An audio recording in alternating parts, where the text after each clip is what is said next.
Julian Assange es un editor, un periodista, un defensor de la libertad, un opositor a las guerras y el imperio, y un defensor de los derechos de los oprimidos y desposeídos. En el 2010, Julian se rebeló en contra del país más poderoso del mundo, donde él y, yo también junto a él, publicamos documentos de los Estados Unidos sobre las guerras de Irak y Afganistán y documentos del Departamento de Estado. Y aún hoy, como consecuencia directa de este acto, Julian ha sido privado de su libertad y está obligado a pasar sus días confinado en un cuarto pequeño en la Embajada de Londres, separado de su familia y separado de sus hijos. Hoy se cumplen 1485 días desde que Julian fue detenido en la embajada de Ecuador. Él permanece en la embajada porque le fue otorgado asilo político por Ecuador, el país que reconoce que es perseguido, que corre riesgo de ser cruelmente maltratado y degradado en caso de ser extraditado a los Estados Unidos. Y los Estados Unidos quieren extraditar a Julian porque reveló sus crímenes perpetrados en las guerras de Irak y Afganistán y porque evidenció la crueldad y la arrogancia del manejo de los Estados Unidos en el mundo, en su propio beneficio, tanto económico que estratégico. No existen dudas sobre eso. La investigación activa, comenzada en 2010 y reconfirmada en mayo de este año por el fiscal general de los Estados Unidos, Eric Holder, acusar y procesar a Julian y otros en Wikileaks y a mí también. Se revelaron documentos de esas investigaciones en procedimientos judiciales que demuestran que los crímenes por los cuales los Estados Unidos buscan acusar a Wikileaks incluyen terrorismo y espionaje. Los Estados Unidos llaman a las publicaciones terrorismo y al periodismo espionaje. Si siguiéramos dicha lógica, podríamos afirmar que la guerra es paz y la esclavitud es libertad. Al ser extraditado a los Estados Unidos, Julian no tendría ninguna posibilidad a un juicio justo. La persona que presuntamente le dio los documentos a Wikileaks, Chelsea Manning, fue procesada en un tribunal militar en el 2013. Sería generoso llamar a este juicio un juicio espectáculo. Fue conducido en secreto absoluto. Y a Chelsea Manning le prohibieron mostrar evidencia de descargo para explicar su labor de denunciar crímenes de guerra. Tampoco se le permitió presentar testigos o documentos que probarán que no han habido daños como resultado de sus acciones. Imagínense que los pusieron en juicio por asesinato. En un tribunal como el de Chelsea, ustedes no tendrán permiso de demostrar que fue un caso de defensa personal, porque cualquier argumento o evidencia sería prohibida.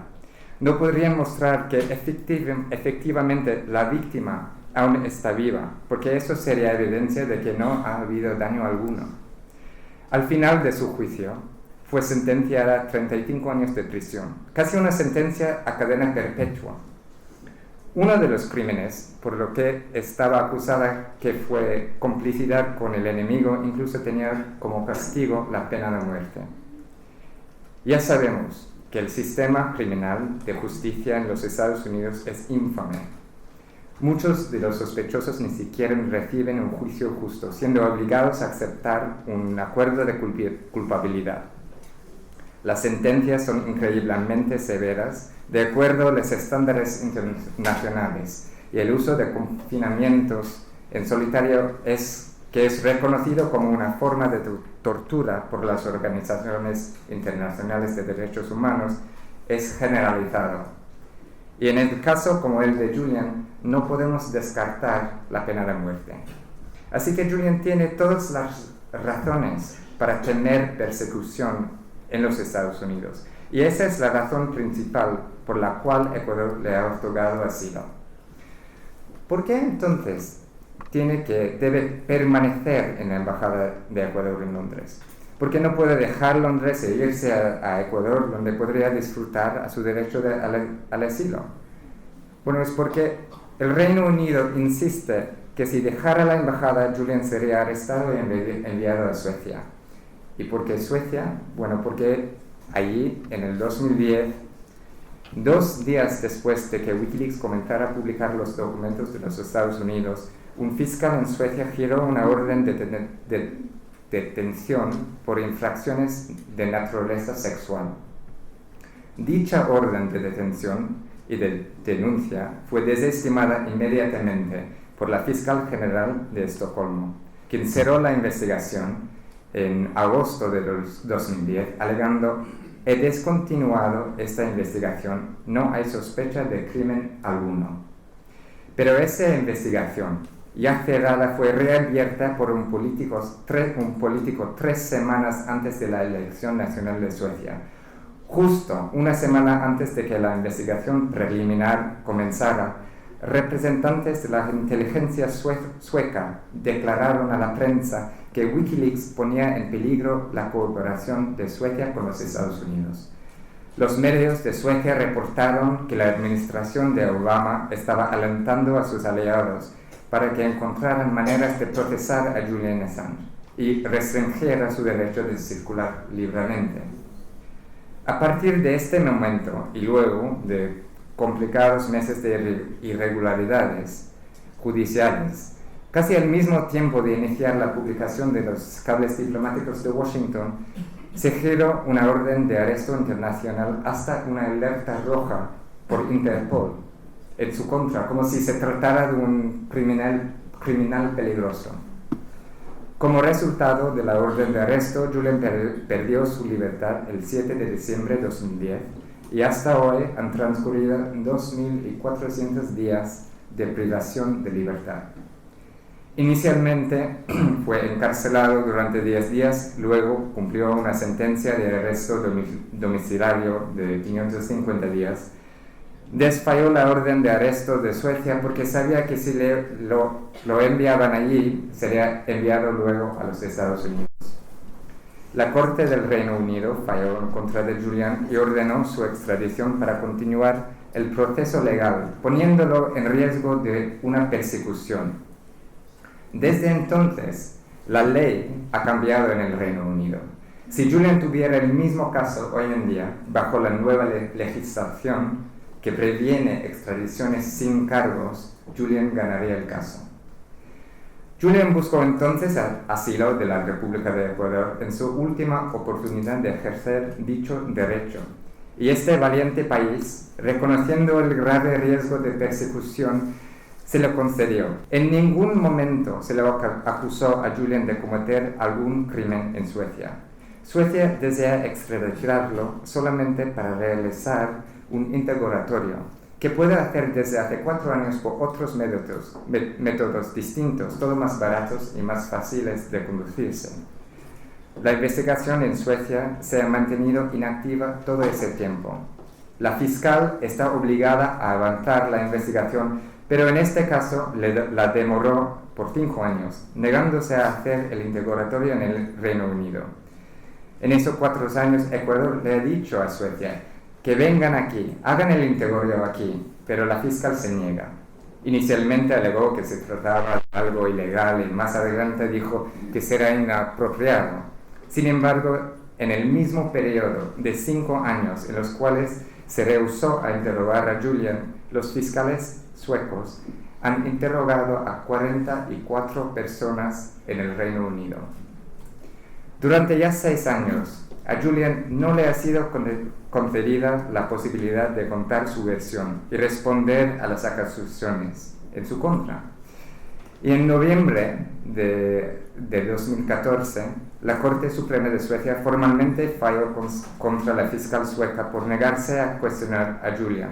Sin embargo, la fiscal continúa paralizando el caso y hasta hoy no ha hecho el interrogatorio. El Reino Unido continúa la operación policial en contra de la embajada. Le ha costado al contribuyente británico más que $17 millones. La operación incluye la Unidad Especial de Lucha Antiterrorista y la operación policial ahora está completamente encubierta y el presupuesto total es secreto de Estado. En febrero de este año, una luz de esperanza brilló sobre esta situación desesperada.